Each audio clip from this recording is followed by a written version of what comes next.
Hello and welcome back to another episode of the News You Missed, the video game news show that seeks to recap what happened this week in gaming news that's really important, possibly to you. Ladies and gentlemen, we're going to be talking about some Pokemon news. We got a lot of Nintendo Switch news, as well as a few PlayStation and Xbox stories, and a big GTA story. So if that sounds good to you, let's just jump right into it.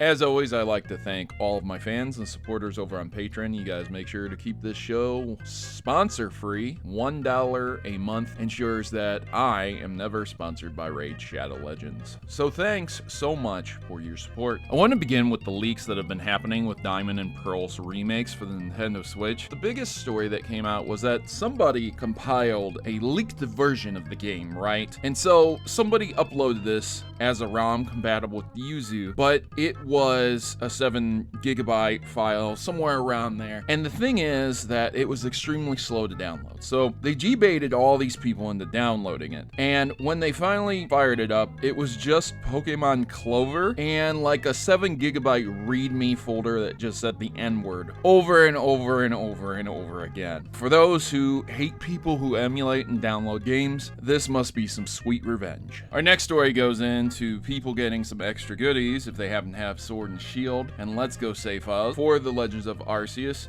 You'll be able to get Shaman if you have some save data from Pokemon Sword and Shield, and you'll also be able to get Pikachu and Eevee masks if you have Pokemon Let's Go save data for, again, the Legends of Arceus that will be coming out later on. The Diamond and Pearl remakes will give you Jirachi and Mew if you happen to have Sword and Shield, and Let's Go Pikachu and Let's Go Eevee saves on your Nintendo Switch and you're playing the remakes. So there you go. There's going to be a park that you're going to be able to visit to capture kind of like legendary Pokemon. It's the Ramanas Park. You get there after the Hall of Fame. Obviously, it's probably their way of trying to give you all of the legendaries, but there are certain legendaries locked to each game. The legendary birds are locked to one, and the beasts from Gen 2 are locked on the other one, which is really, really unfortunate. And also, it's come to pass, there's just a switch in the source code of the game itself that is flipped from on to off, which determines which game it is, Diamond or Pearl. Which leads me to my final story for core Pokemon games. The Pokemon creative team has been through a lot with angry fan feedback. The laziness that goes into a lot of Pokemon games has been noted, and the fact that the games don't grow with their audience either. I know these games are suited and set for children, but can there not just be a hard mode right from the start that can be selected to up the ante? Is that something that would be very difficult to do, where you just have level scaling with all the trainers? I mean, I don't understand why it can't be done, but apparently it can't be done. A lot of people also have complained about the fact that not all the Pokemon are in the games don't look that good, and a number of other valid criticisms. While defenders have been sitting here and saying, not my Pokemon, don't attack my Pokemon. If you like the game series and you still enjoy it, congratulations. But for a lot of fans, they've fallen out with it because of how shallow it's become. So Elmer Rogers has commented on Metroid Prime 1's remake,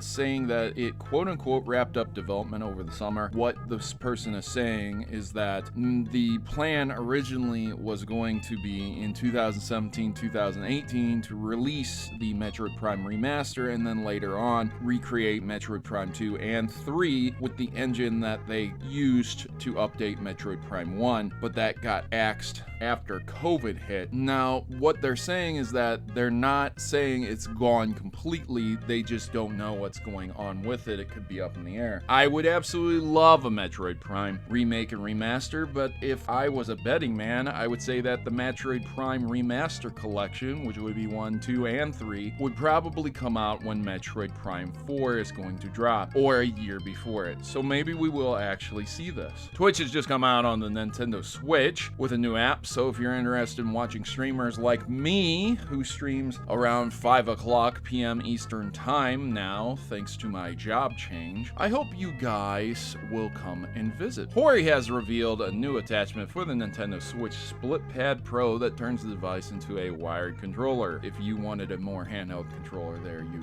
have it. Doug Bowser comments on the battle against Joy-Con drift. He says Nintendo is continuing to make improvements. It is what it is. Joy-Con drift may or may not ever go away. So there's gonna no longer be any new in-game events for Super Smash Bros. Ultimate starting November 19th, which means they likely have another Smash Bros. Game in development. I know a lot of people are like, oh, the DLC characters, but you don't know, man. Like, I get that the last one was just announced, but they're probably going to be producing another game, likely with less characters. Xbox and Gucci are collaborating for a $10,000 luxury Xbox One X series console, which genuinely I could only see that it is slightly designed differently. This is Gucci. It's like a wrap they put on it, and the controllers are a little bit different. I guess it comes in like a Gucci bag. That would be cool, but again, I don't see how this is worth 10 grand. It's a new console. It's a unique console, so pretty valuable, and whoever wins this in the future will likely get a lot more money than 10 grand out of it. The Xbox app on PC will soon allow players to install games in any folder and use mods, which is a big win for Microsoft. I wonder when Sony is going to permit that as well. It would be super nice to be able to play PlayStation games on the PC with mods. PS5 owners don't play Sony's first-party games, which this article's kind of like a massive clickbait lie because Spider-Man for the longest time was the game that sold the PlayStation 5. That's what people were playing. They're just talking about numbers pretty much, and they're trying to compare things with like online games versus single-player games, and they're talking about like completion rates, and they're talking about time spent and stuff like that. Yeah, PlayStation 5 owners, a lot of them play free-to-play games. You know, things like Fortnite, the massive multiplayer games that are out there for free-to-play now, Call of Duty, things like that. And yeah, of course, there's going to be a lot more people playing those than people that have to spend $60 on a first-party Sony game. So, wow, shocker, right? But no, PlayStation 5 owners don't play Sony games.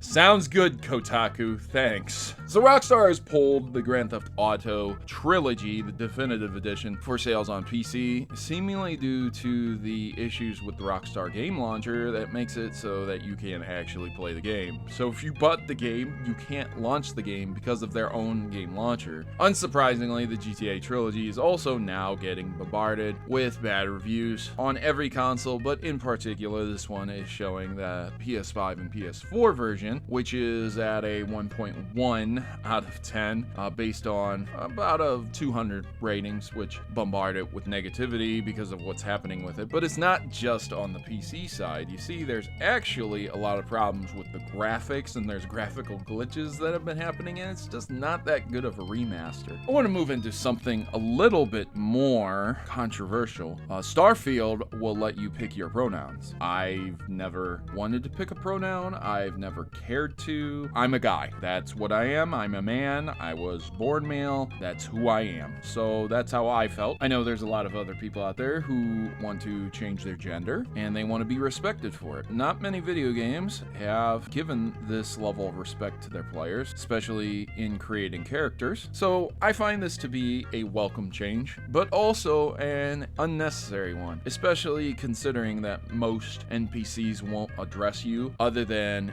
he or she, regardless of what's going on. But perhaps this is more for other players to address you, with it being in front of your name. Sonic Frontiers now has a trademark that has been applied for. This seems to be maybe what Microsoft and Sega have been working on. Fortnite's Travis Scott emote has been removed in the wake of the rapper's Deadly Astroworld concert tragedy. I'm not going to go into the details of the concert tragedy, but I would strongly encourage you to look it up. This jackass here was not wanting to stop the concert when everyone around him wanted him to stop the concert. Some crazy stuff was happening. People were under attack, things like that. I definitely don't think this guy deserves anything, and I'm glad he's not getting anything. And finally, I want to close on this. The dislike button will remain on YouTube, but you won't publicly see the dislikes on a video. This is fantastic for hate mongers who come and dislike bomb your video. At the end of the day, it's not going to change the mechanics of YouTube. this is still happening. The algorithm is still a thing. So a ton of dislikes on a video just because you can't see them doesn't mean that your videos aren't going to magically do better because you're not seeing the dislikes, right? I do feel like this is coming, mainly because of dislike bombing and hate mongers. So ladies and gentlemen, I hope you guys enjoyed this episode of the news you missed. If you did, make sure you click that like button, click the subscribe button, and return here next week for another news update. I will see you next time. As always, good gaming, God bless, and I'll see you next.